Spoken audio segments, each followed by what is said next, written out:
Another useless day. Nothing. 100 job applications. Rejection only. For 6 months now, it's just been nothing but rejections. Highly qualified, highly competent, international experience. I worked at universities overseas. The only reason I stopped my PhD studies is because I didn't get the support required from the university in Thailand. They just wanted a worker. And it's amazing. And then people wonder, why did you stop? Oh, there was no support. Oh, what do you mean by that? You know, because they don't experience it themselves. They don't understand it. Nothing is going to work out. I know now that no matter what I do, what I say, no matter what I try to do, nothing can work. I don't believe it's now up to me. I think there's some kind of force out there. I know it sounds ridiculous, it sounds crazy to me, but I can't explain it. Put in so much effort and there's nothing in return. There's nothing but pain. And I know what that means when I'm saying, you know.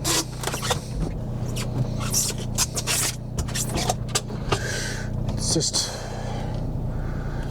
I can't afford to live.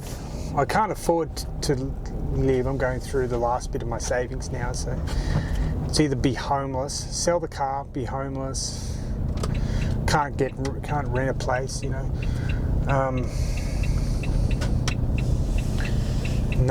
So I'm just thinking like, okay, so we've got all this stuff, so what do I do? Which angle can I go to prosper and succeed? Well, the evidence is that there's no possible way. It's just a matter of ending it before it gets worse, you know? You know, if your life has become nothing but cancer, what, you're gonna you can't live with it for too long. It'll just consume you, you know. It's so interesting because there is no help out there. Just remember that. It's not real. It just doesn't exist because no one's going to do a fucking thing for you. They'll lie to you. They'll lie to your face all day. But they're not going to do anything for you.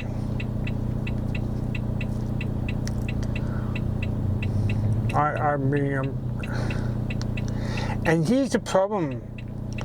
You're so fucked up in your head because of all the nothing works for you. It just, because it does a lot of damage, and if you don't have that understanding of what I'm talking about, you're not going to understand. But I'll tell you what, then when you try to succeed and go ahead and do something, you've got all this other weight inside of you that you cannot fight it, and at the same time try to get it. It sort of consumes you and it weighs you down. You just can't get it out. It's so interesting. I'll tell you the truth. In Japan, I got through my MBA. I did actually really well. Like,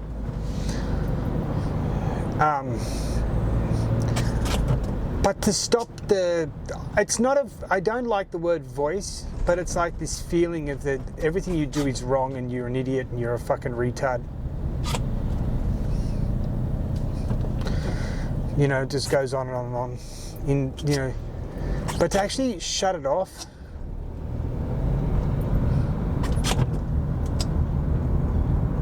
I had to take so much what is it called? Like, I had to get tranquilizers. I just forget the name of it. Zolpidem. I think it's called Zolpidem. And I had to take so much of that stuff to calm myself down, because every single time I'm studying and I'm in these lectures and these digital transformation lectures, and I am absolutely, you know, doing well. I mean, I learned shit that, you know,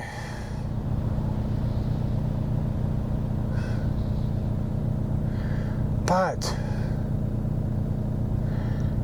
I had to take so much of that stuff to calm myself down and just to hold myself together, because I was doing really well.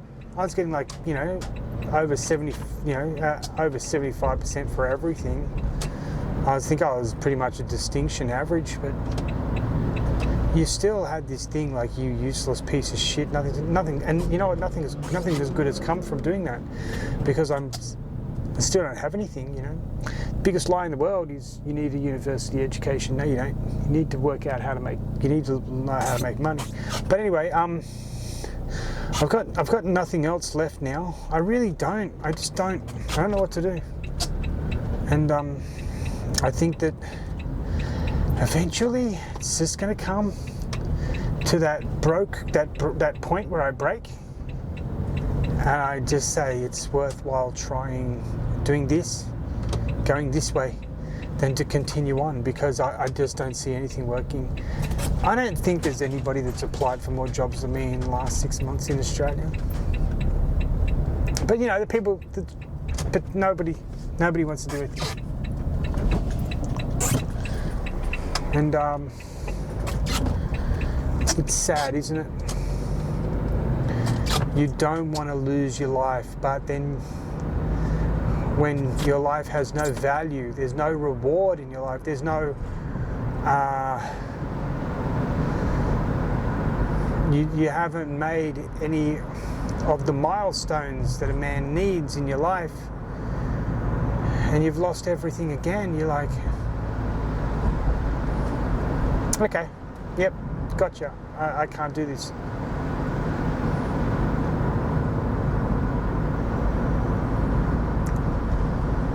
What can I do? What is it?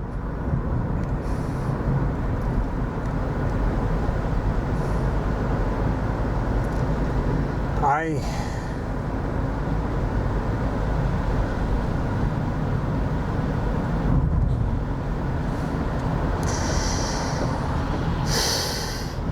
don't see anything. I see just a pretty rough ending to it all.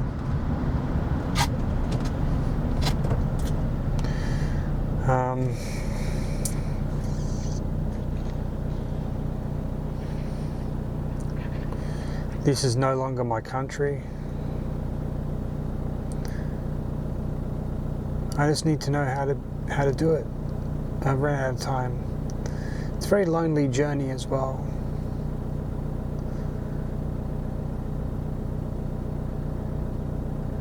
It's very lonely when you just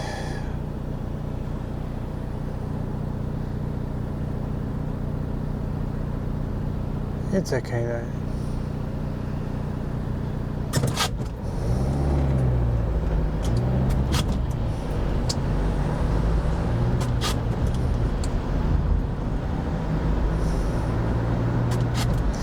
I can't find love because I have nothing. You know what I mean? Like, I can't take her to a nice home, or I can't take her out to a nice place. I can't do.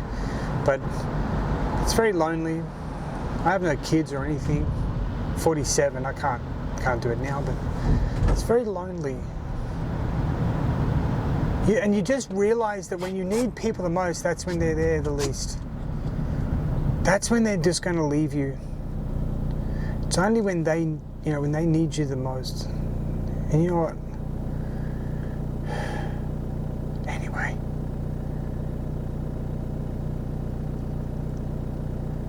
I don't know what to do now.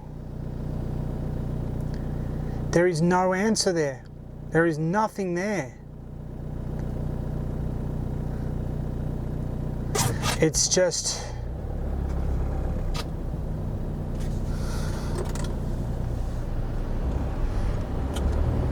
Jeez, that guy out ahead just almost... There's just nothing coming my way.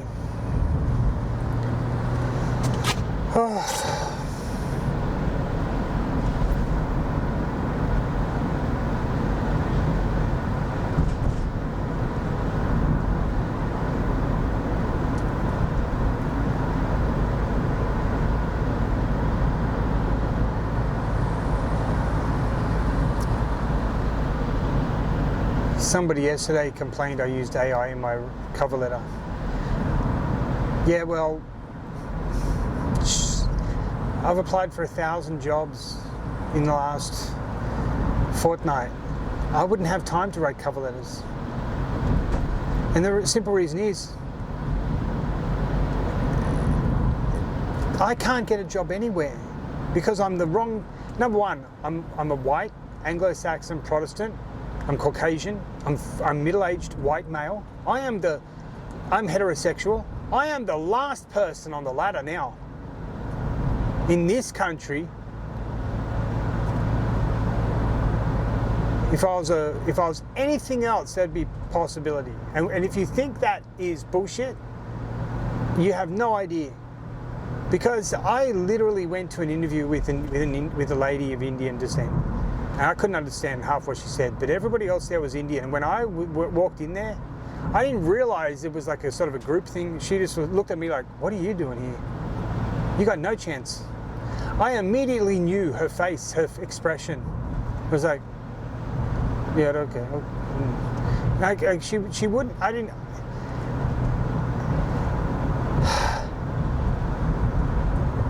The interview was like, I think she had no idea I was turning up, and when I turned up, I realised, they don't even want to speak English in this interview. That's fine, but you know that's Australia. The Labor government has committed treason against us. It no longer wants anything to do with Australians, and I just want to go. I really do. The only thing that's stopping me right now is my fear of not knowing what happens. You know, if I knew what would happen, I would go. If I knew I was going to heaven or something, I would go now. I wouldn't waste any more time. But I'm just so scared, you know. It's just so, people are so interesting when I keep thinking about how much they just leave you. You need them the most. That's when they hurt you the most too, basically. By ignoring your screams and pleas for help. Anyway, who cares?